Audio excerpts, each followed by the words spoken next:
There are bad gym experiences, waiting for equipment, awkward small talk, someone grunting like they're fighting for their life. And then there's this. Today in our space, it's no longer about fitness.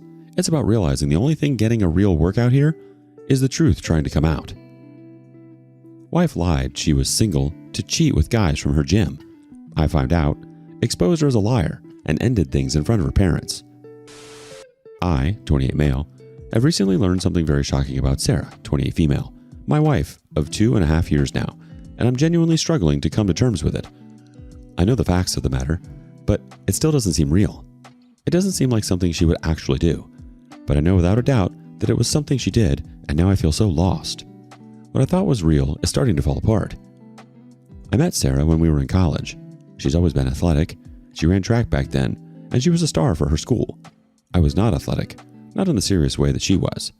I enjoy playing sports, but I'm not going to be in the top 10% of anything athletic, unlike her. Because of that, she's been used to a life of staying fit. I'm not out of shape, but I don't go to the gym every single day the way she does. It's a part of her lifestyle.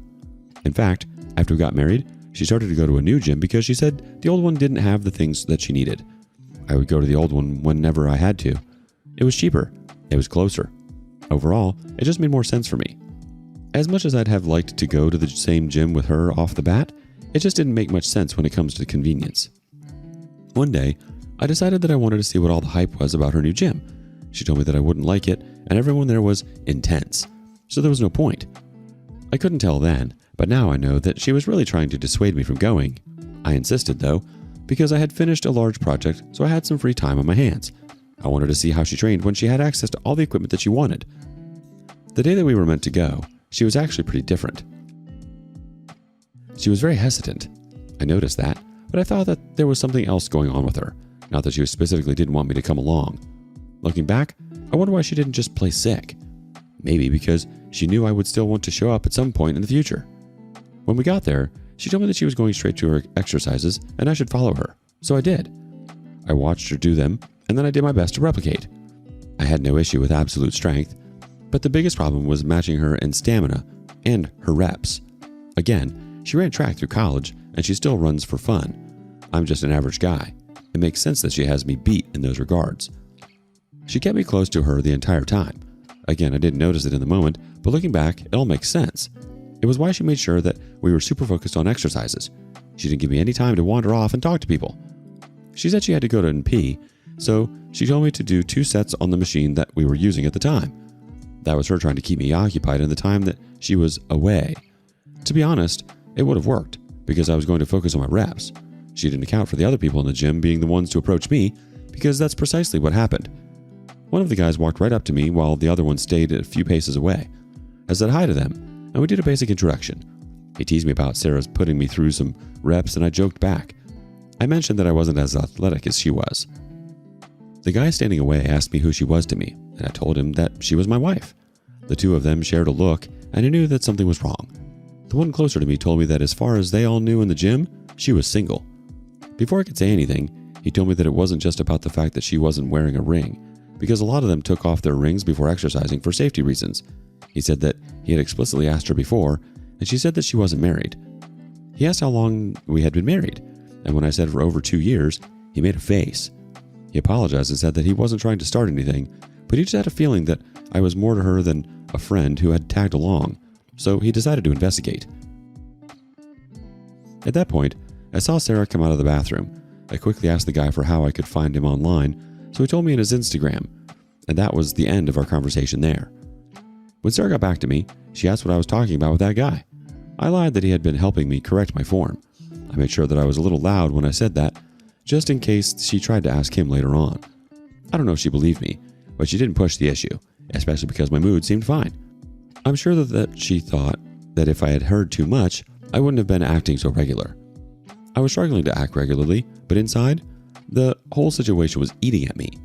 Even when we got back from the gym, I had to put on an act so she wouldn't suspect that I knew something about what she had been doing at that gym.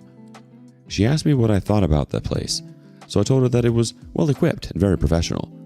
She asked me what I thought of the people, and I knew that she was trying to gauge whether I knew anything. I told her that I hadn't really interacted with them beyond that one guy, but none of them seemed to be particularly snobbish, so I assumed they were mostly good people there. I sent a message to the guy at the gym, whose name is Justin, once she had fallen asleep. I'm sure that my message must have gone to his messages requests because he hasn't replied to me yet, and it has been over 24 hours since I sent that message. I decided that I'd just write this post while waiting for him to respond. I'm worried, based on the looks that he and his friend were giving each other, that they're not merely affronted at the fact that she was posing as single. It seems like there's more to it, and the only thing I can think of is pretty bad. I won't start to lash out until I know the full story and until I can verify it.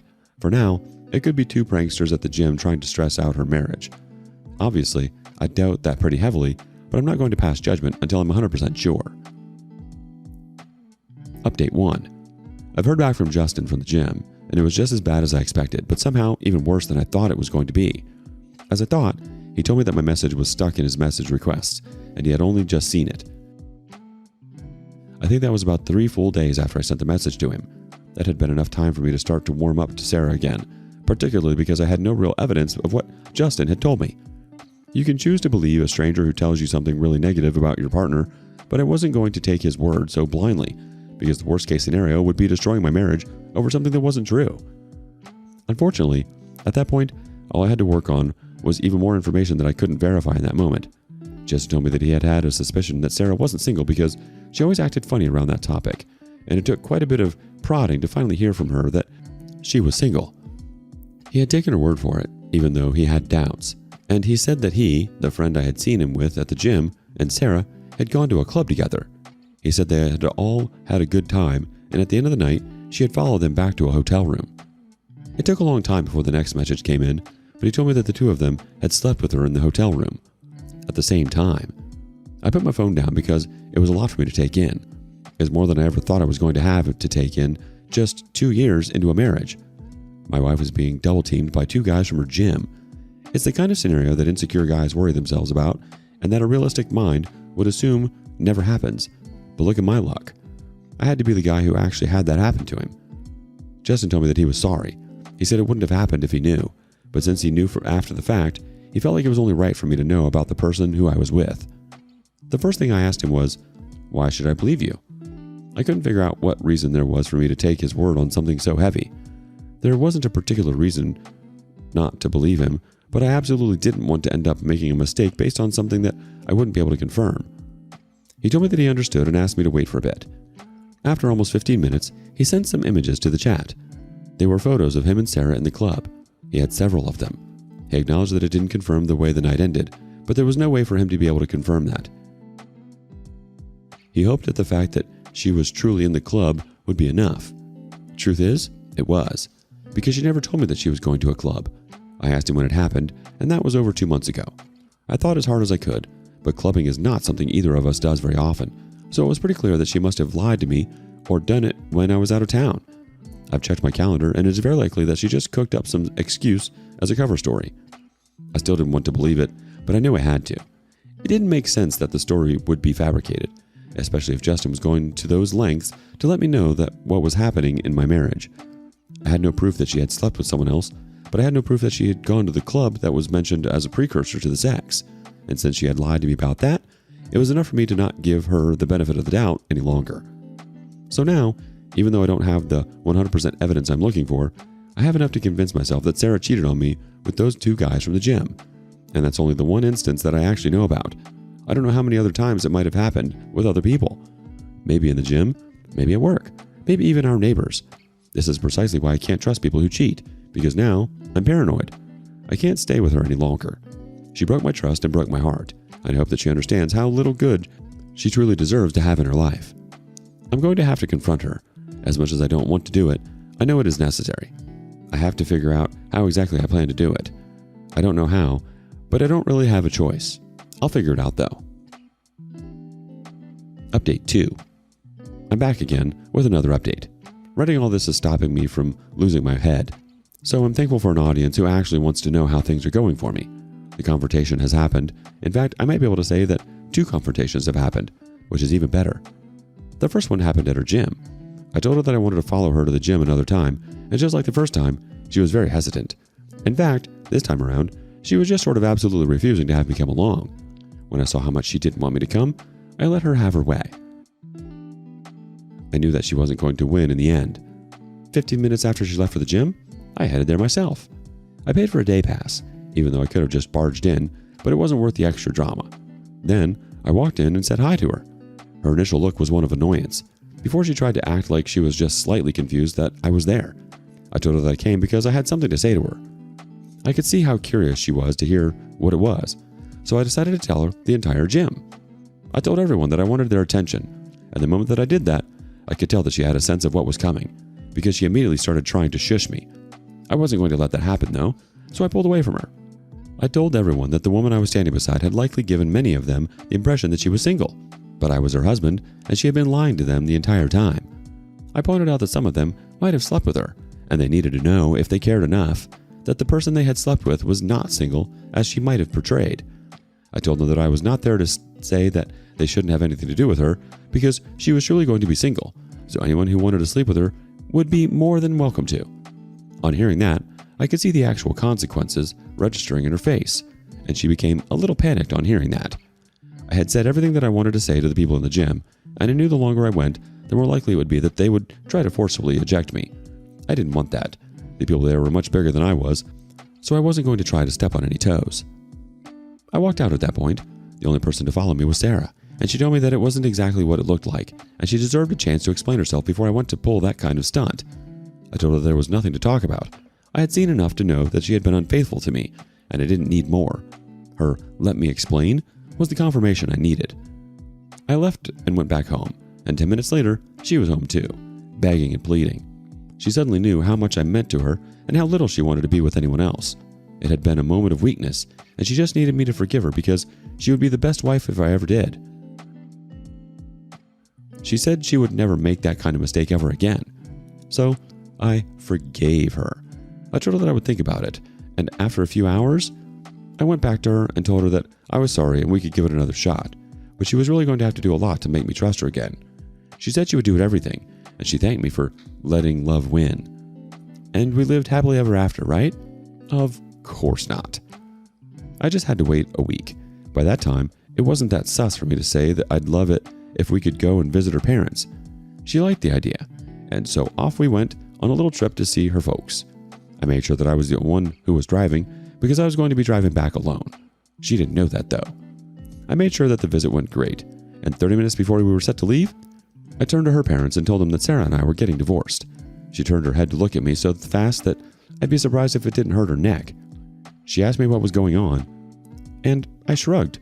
I tried to continue talking, but she asked again, more forcefully, and with her eyes starting to tear up.